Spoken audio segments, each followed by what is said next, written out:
Muy, pero muy buenos días a todos. Bienvenidos nuevamente a mi canal, el primer video donde que no es un short en el año. Y quería empezar con algo que me vienen pidiendo hace muchísimo, pero muchísimo tiempo. Mi canal se hizo famoso por todos estos videos donde yo explicaba cómo hacer automation. Y todos estos videos ya tienen algunos años. Y me pareció que después de varios años más de experiencia, varios años explicando y enseñando mejor ciertas cosas, varios años entendiendo, mientras tomaba entrevistas técnicas, por ejemplo, cuáles eran las mejores cosas que entendía la gente, en dónde le costaba un poco más, a dónde podía mejorar un poco, cuáles eran las cosas que muchos candidatos no veían y que hoy puedo hacer un poquito mejor los videos de YouTube con respecto a esa época.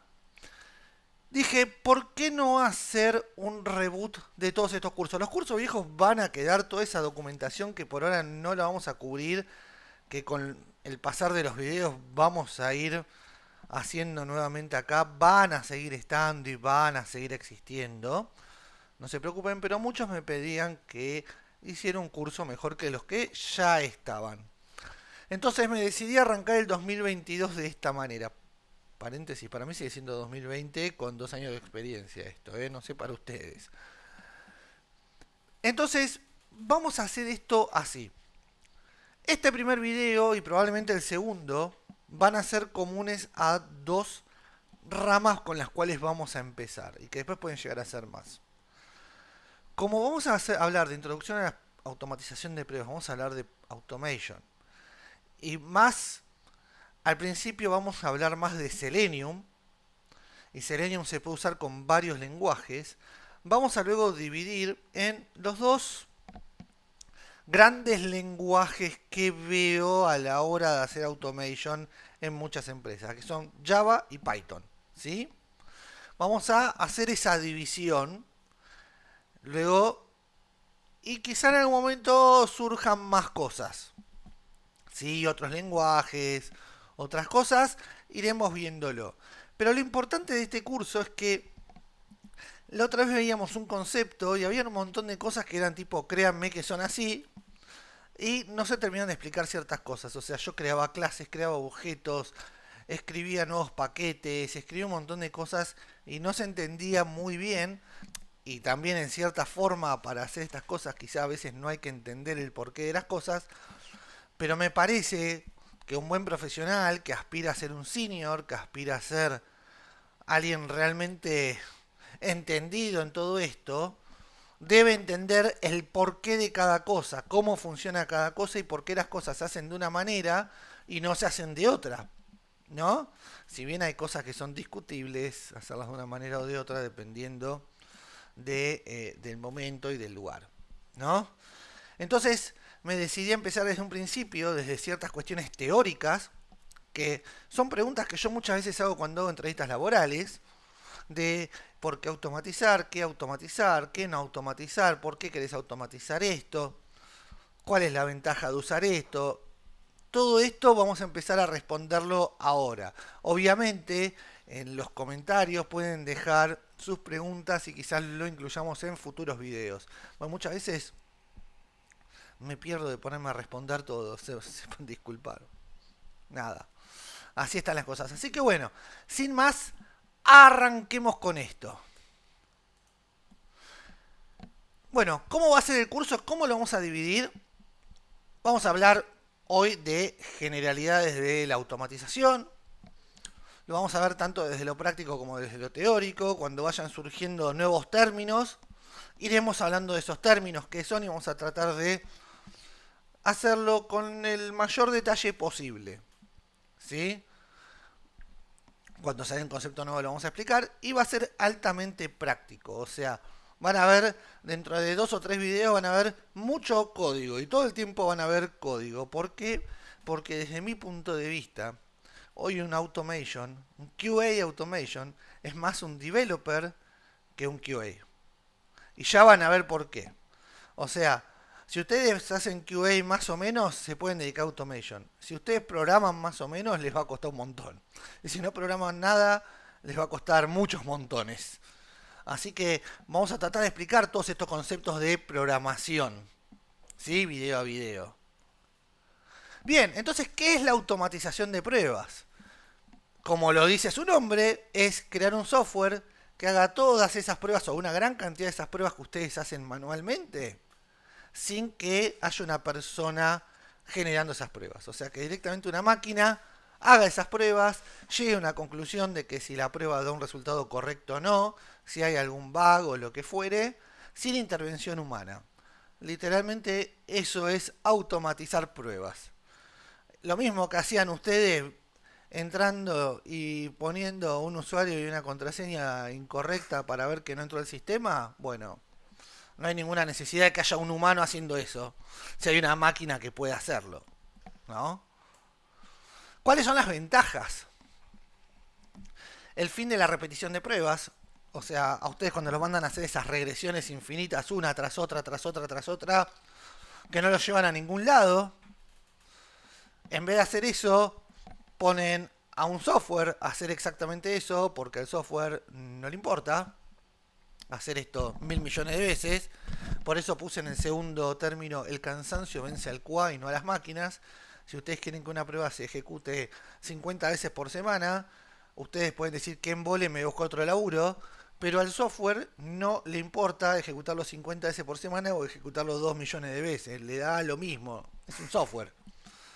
Y esto a veces trae esta historia de, entonces los QAs manuales vamos a desaparecer, no vamos a estar más, no nos van a necesitar más porque hay robots haciendo lo mismo. Bueno, no es así. El QA, de a poco, en mi entender, va a ir migrando un poco su perfil, porque ¿quién conoce más del sistema que un QA? Ni siquiera los product owners o los business analysts a veces conocen esto como lo conoce un QA, que está todo el día mirando qué pasa en el sistema. Entonces, si esas test repetitivos, aburridos, que se tienen que hacer todo el tiempo, yo agarro y se lo paso a una máquina, yo como QA tengo más tiempo de generar nueva casuística, buscarle más pelos al huevo, ver qué otro valor se le puede dar a todo esto. Y hay muchas pruebas que no van a ser automatizadas, que se tienen que seguir haciendo. Entonces el QA un poquito va a tener que migrar a otra cosa. O sea, estar todo el tiempo 20 veces por día viendo si un login anda, la verdad no tiene sentido, ¿no? Por otro lado, la disponibilidad constante, o sea, cualquier persona trabaja de 9 a 18, nuestro software puede trabajar las 24 horas, no hay un gremio que se vaya a quejar por nada, no necesita comida, no necesita bebida, no tiene vacaciones, no importa. Los tiempos de prueba, o sea, si ustedes se ponen a hacer cada pruebita de regresión, de esas que hacen todos los días, y están 4 horas haciéndola, probablemente el software automatizado lo haga en minutos, ¿no? Y tenga resultados mucho antes que una persona. O sea, si ustedes están como persona mirando, a ver, acá, a ver si yo pongo esto, tiene que salir esto. Eso está programado, va, se fija en un segundo, funcionó o no funcionó otra cosa. Entonces los tiempos de prueba van a bajar drásticamente. Y algo que vamos a hablar más adelante, que es que esto puede estar en integración continua, entonces podemos colaborar de otra manera y desde otro lado con los desarrolladores, siendo todo parte de la misma cinta, ¿no? De que los tipos van, hacen su software, pasa por pruebas unitarias, después puede pasar por las pruebas automatizadas, o sea, directamente todo de una y que quizás no lleguen cosas a QA sin que pasen estas pruebas automatizadas. Entonces, se ahorra tiempo, se ahorra esfuerzo, se ahorra dinero. En el fondo, cuando uno vende estos proyectos, cuando hay managers, estos managers no saben de estas cuestiones técnicas, no les importa, lo que les importa es su billetera, y está bien que así sea, porque de eso se trata un proyecto. O sea, si no va a ganar dinero, ¿para qué se va a meter en un proyecto? Entonces, el convencimiento muchas veces es por ahí. ¿Qué podemos automatizar? Las pruebas funcionales, todas esas pruebas de que, bueno, si yo pongo esto acá y pongo esto acá, tiene que salir tal cosa, todo eso ya está. Por ende, gran parte de las regresiones puede ser automatizada.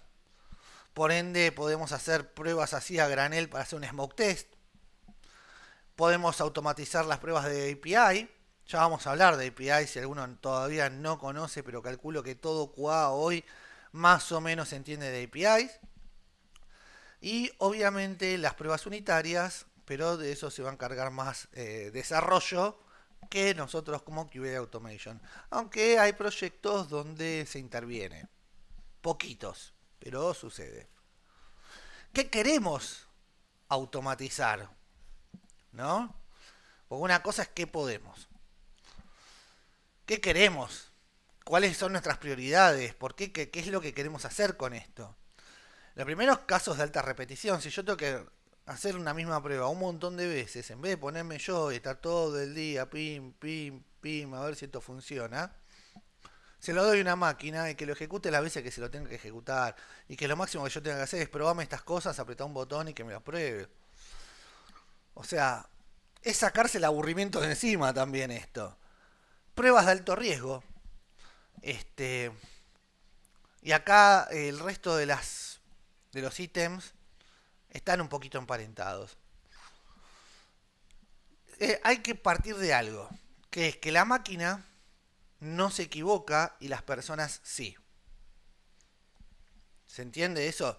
A ver, uno me puede decir, bueno, sí, las máquinas se pueden equivocar si están mal programadas. No, no, las máquinas hacen lo que uno les programa. O sea, no se equivocan. Se equivocará el programador que hizo esa prueba. Las máquinas hacen lo que se les pide que hagan. Punto.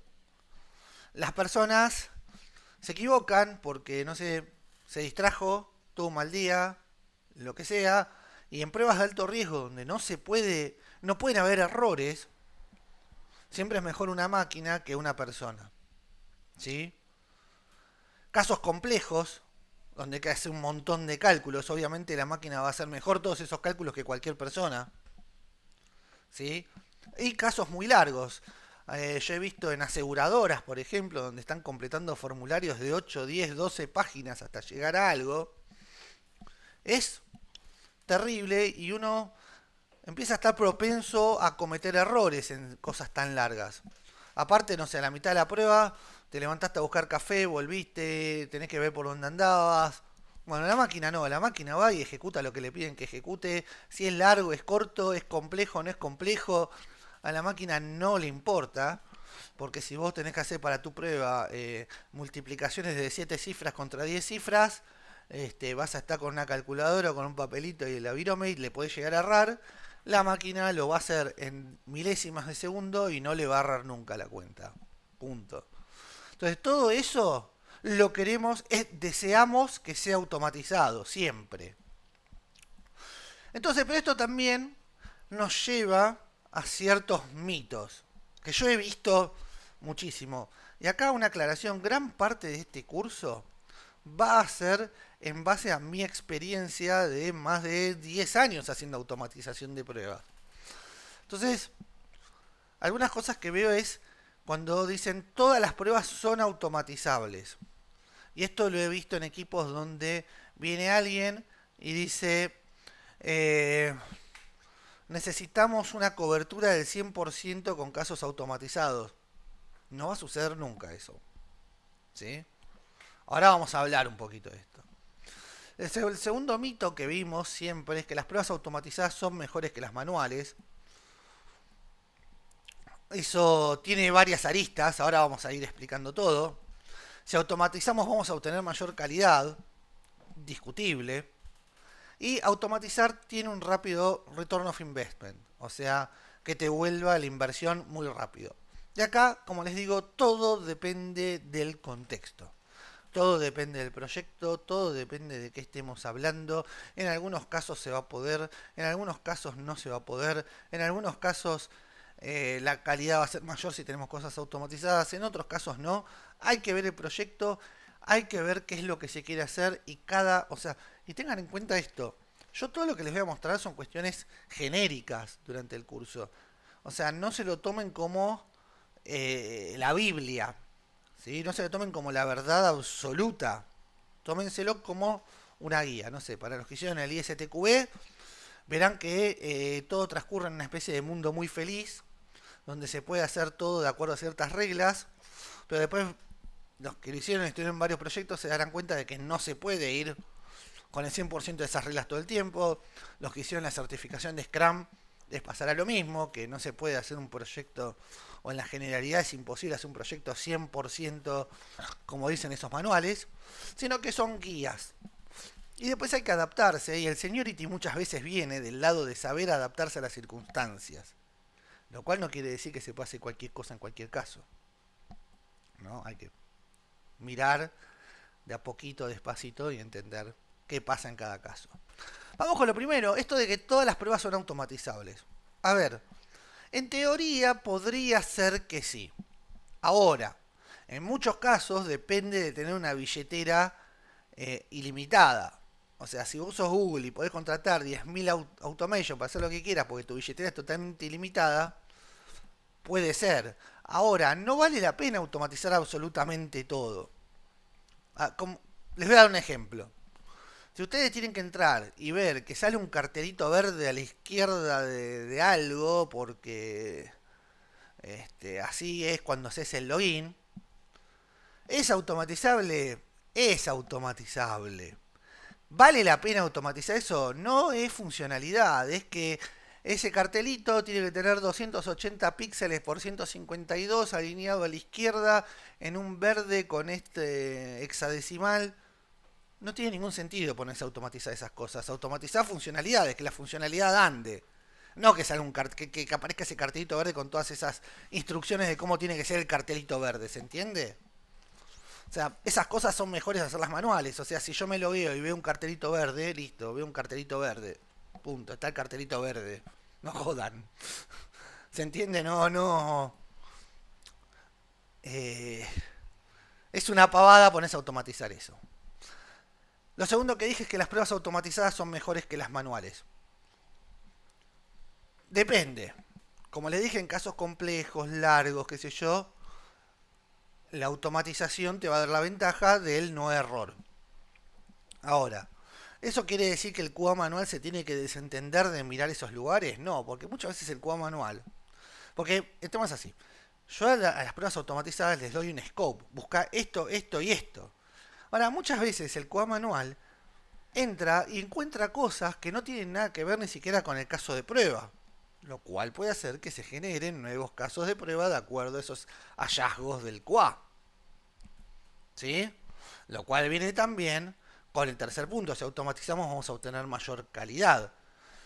Puede ser que con una mayor velocidad y mayor confianza en ciertas pruebas sí ganemos mayor calidad. Pero como les digo, el hecho de que haya un QA manual súper experto mirando un montón de cosas que las pruebas automatizadas no están mirando, porque las pruebas automatizadas están mirando lo que las programaste para hacer, le da más calidad. Y automatizar tiene un rápido return of investment. Es algo que vi muchísimo y que muchísima gente habla de eso, lo cual no es cierto.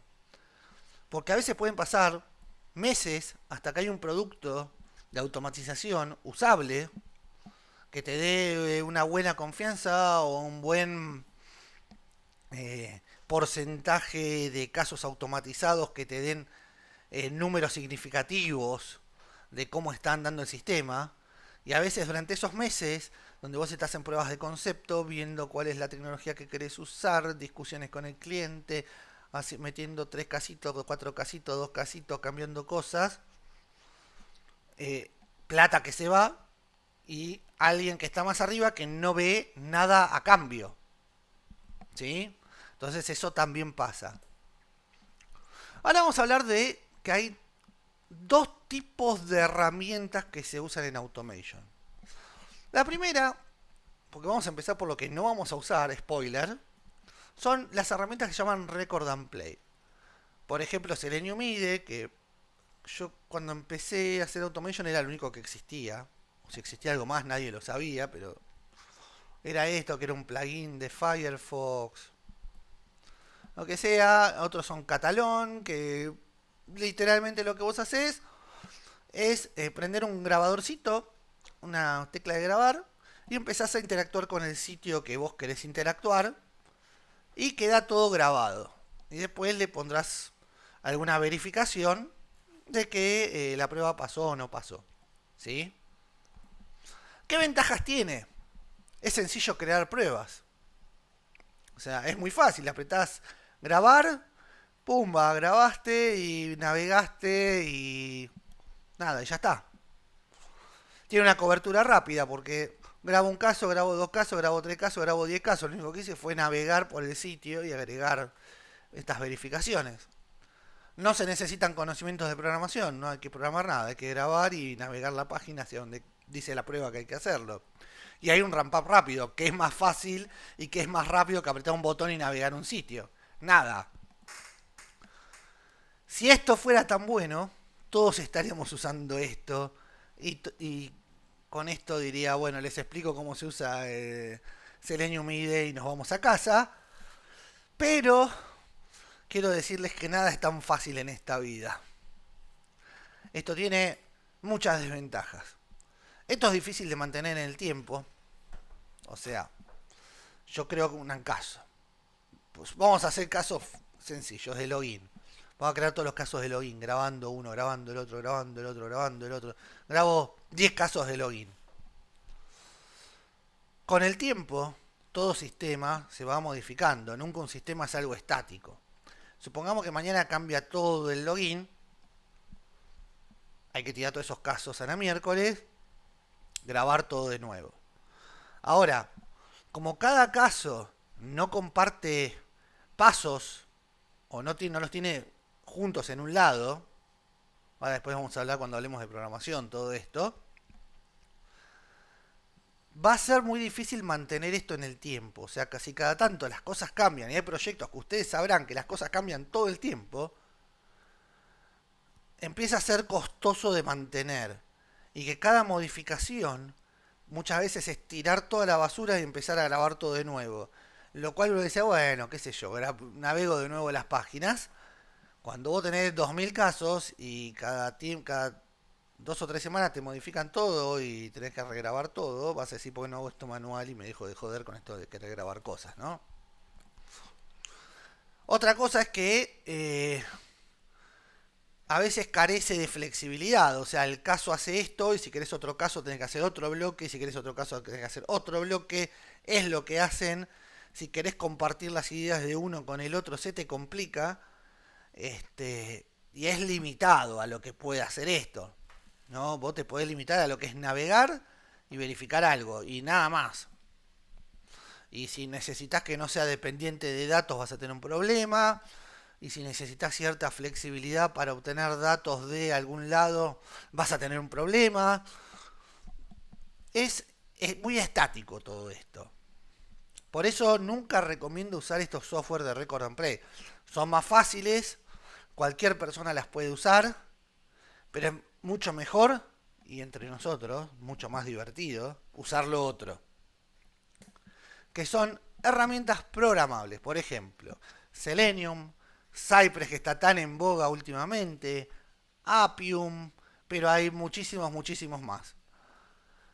¿Cuál es la diferencia? Y vamos a empezar por las desventajas en este caso. ¿Sí? Porque se los quiero vender bien esto.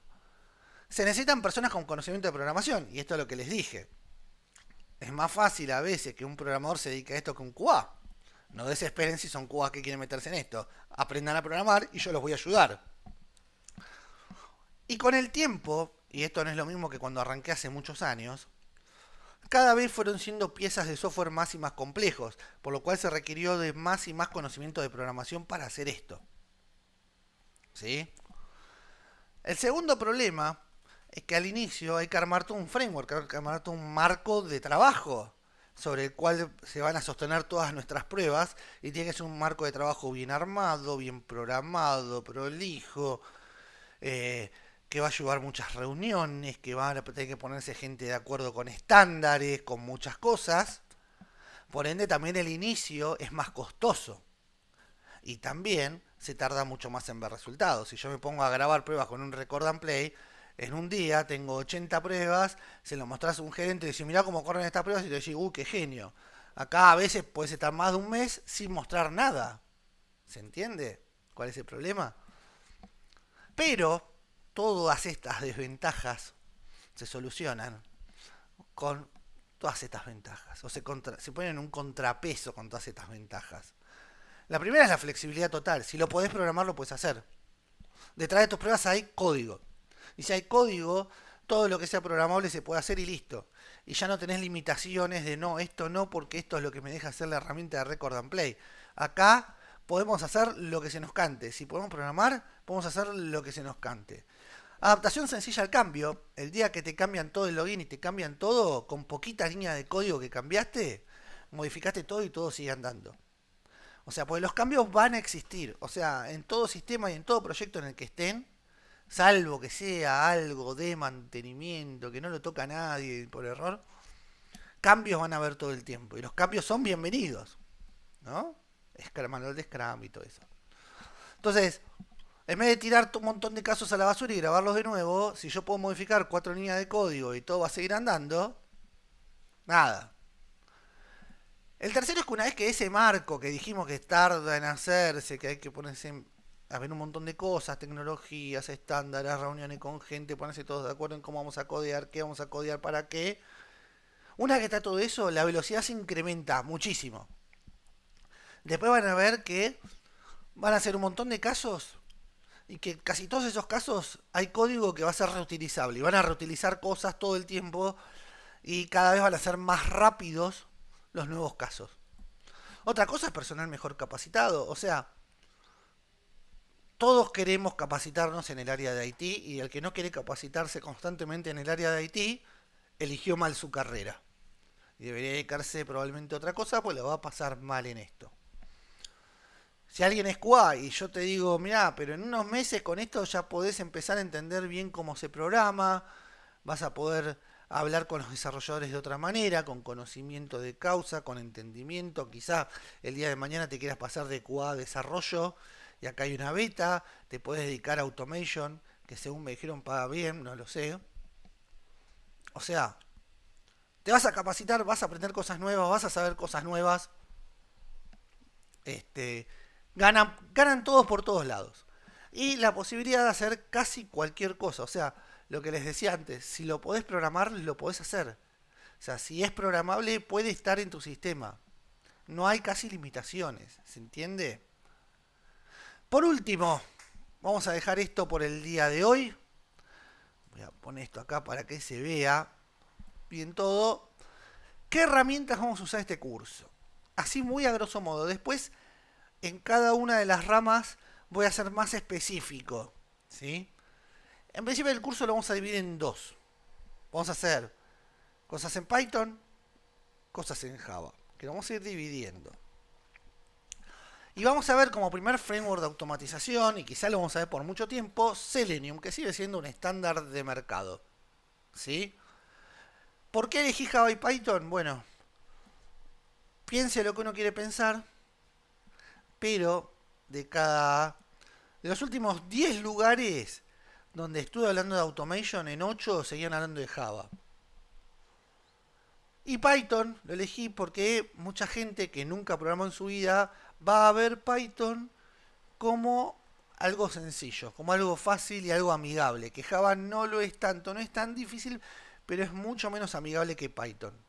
Y para ambos, obviamente, vamos a usar Selenium como framework al inicio, después vemos si vemos otros frameworks o si nos pasamos a frameworks de API o lo que sea. Vamos a ir viendo con el curso, vamos a ir viendo con sus comentarios. Así que, señoras, señores, esto es todo por hoy. Espero que les haya gustado este primer capítulo. Se viene con todo esto. Suscríbanse porque ver que se suscriben y que hay más vistas y que hay más gente preguntando y más gente diciendo conseguí trabajo gracias a estos videos son... no voy a decir que alimentan mi ego, pero un poquito sí, voy a ser muy sincero. Pero me alimentan, me pone bien y quiero que haya una comunidad cada vez más y más grande. Así que nos vemos en los próximos días con otro video, continuando con todo esto. Muchas gracias por todo, muchas gracias por todos los comentarios. Suscríbanse, nos vemos. Ya, matané.